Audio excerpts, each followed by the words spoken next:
Três pessoas com suspeita de antavírus que estavam no navio de cruzeiro de luxo estão a ser transportadas para os Países Baixos.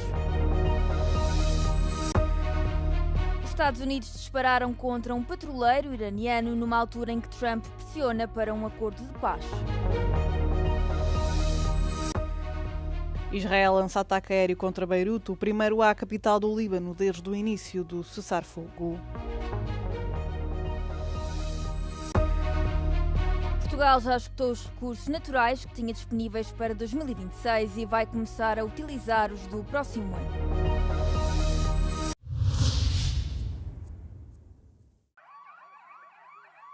Três pacientes com suspeita de antavírus que estavam num navio de cruzeiro de luxo estão a ser transportados para os Países Baixos.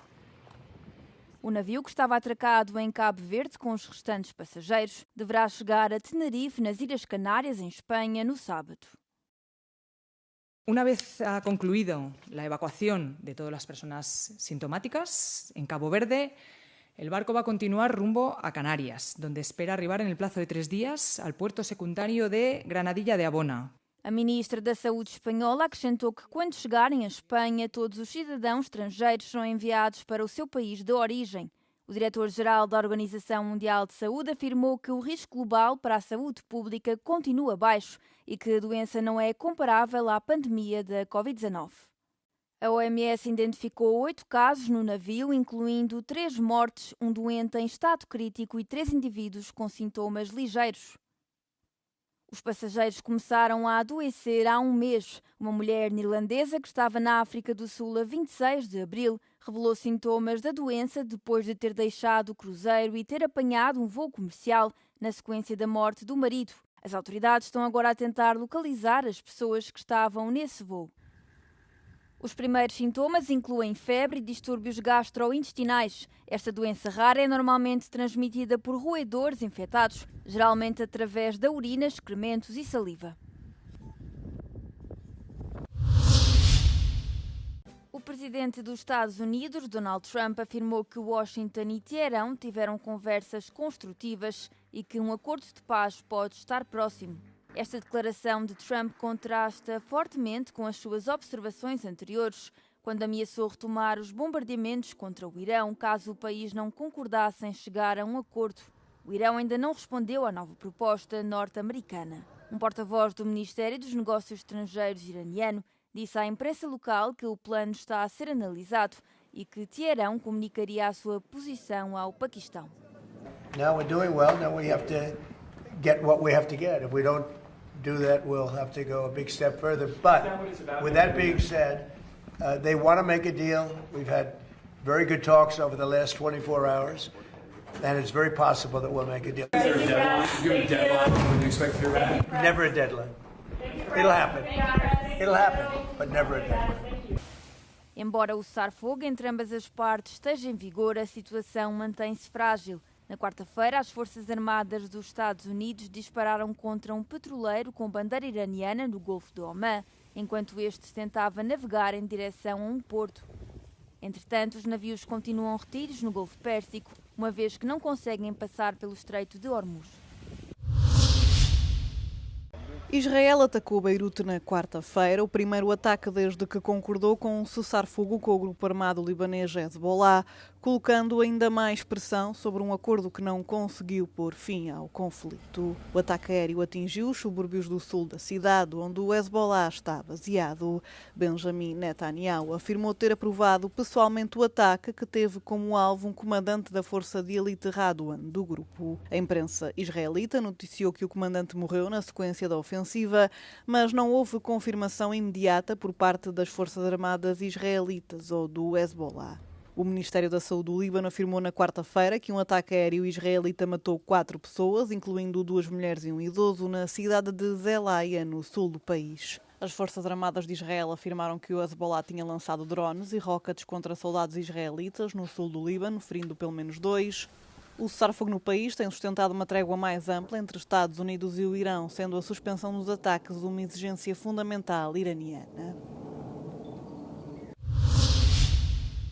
Num território massacrado pela guerra, onde os sobreviventes se acumulam em campos de deslocados, aumentam os receios de surtos de doenças graves devido à propagação de roedores nestes locais. Desde o início de 2026, a Organização Mundial de Saúde registrou mais de 17 mil casos de roedores e parasitas entre os deslocados na faixa de Gaza, um fenómeno generalizado num ambiente sobrelotado com falta de higiene e controlo sanitário.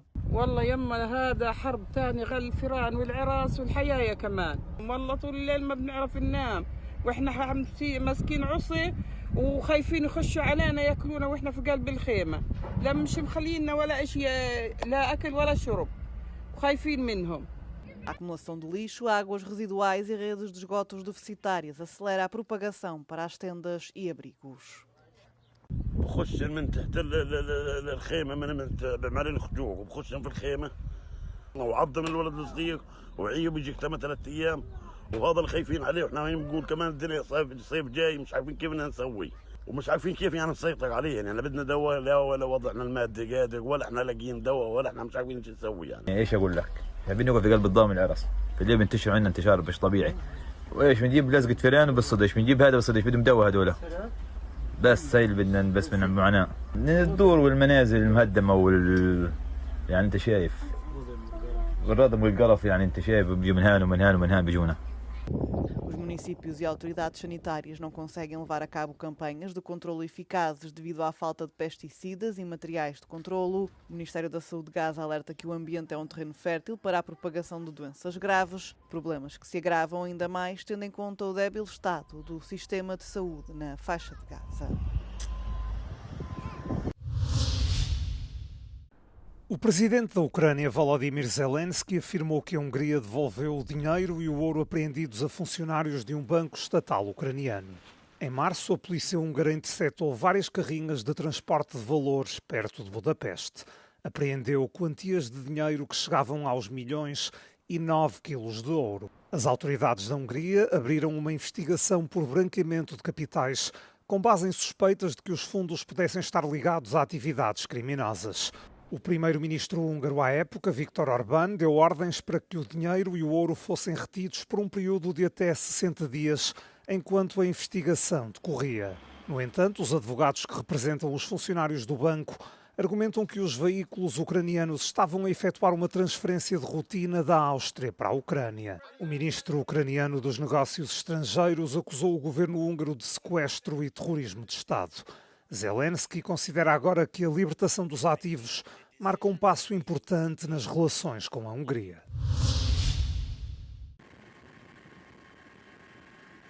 O porta-aviões francês Charles de Gaulle está a deslocar-se para sul do canal do Suez em direção ao Mar Vermelho. É a mais recente fase de preparação de uma futura missão liderada por França e pelo Reino Unido com o objetivo de restituir a navegação no Estreito de Hormuz. A manobra aproxima a embarcação desta via entre o Golfo Pérsico e o Golfo de Omã, por onde normalmente transita 1/5 do petróleo mundial. A passagem de navios foi interrompida no local no início de março pelas ameaças do Irão. A coligação internacional para restaurar o tráfego marítimo na região conta com mais de 50 nações. No entanto, segundo os militares franceses, só começará a operar depois de cumpridas 2 condições. Em primeiro lugar, a ameaça à navegação deve diminuir e a indústria marítima deve sentir-se suficientemente segura para utilizar o estreito. Além disso, qualquer operação exigiria o acordo dos países vizinhos. O porta-aviões Charles de Gaulle transporta cerca de 20 caças Rafale e é escoltado por 8 fragatas.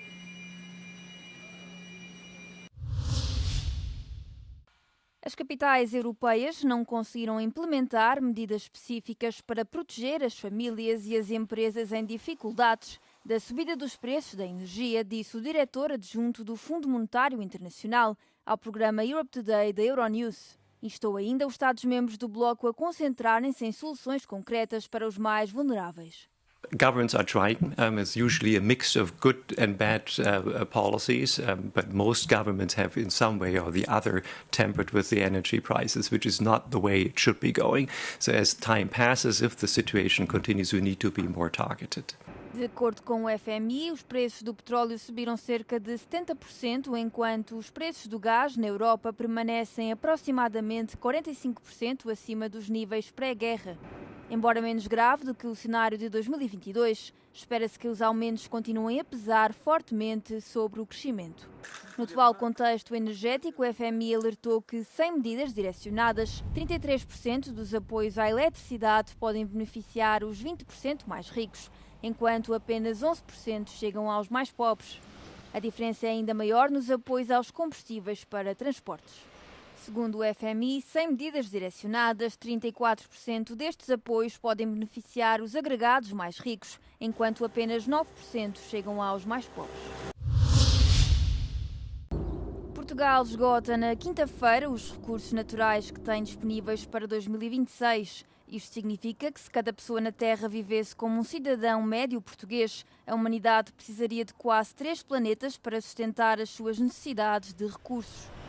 Os dados avançados pela Associação Zero e a Global Footprint Network indicam que Portugal melhorou ligeiramente a sua pegada ecológica em comparação com 2025, ano em que esgotou todos os recursos a 5 de maio. A Zero afirma que o desequilíbrio ambiental está ligado ao modelo de produção e ao consumo dos portugueses, destacando a alimentação e os transportes como os principais responsáveis. O resultado coloca Portugal praticamente na média dos países da União Europeia, que este ano teve o dia da sobrecarga, isto é, que esgotou os seus recursos naturais a 3 de maio. O primeiro país do bloco a atingir o dia da sobrecarga foi o Luxemburgo, a 17 de fevereiro, enquanto o último deverá ser a Hungria, a 24 de junho. Já a nível mundial, o país que esgotou mais rapidamente os seus recursos em 2026 foi o Catar, a 4 de fevereiro. Estima-se que o último seja as Honduras, a 27 de novembro.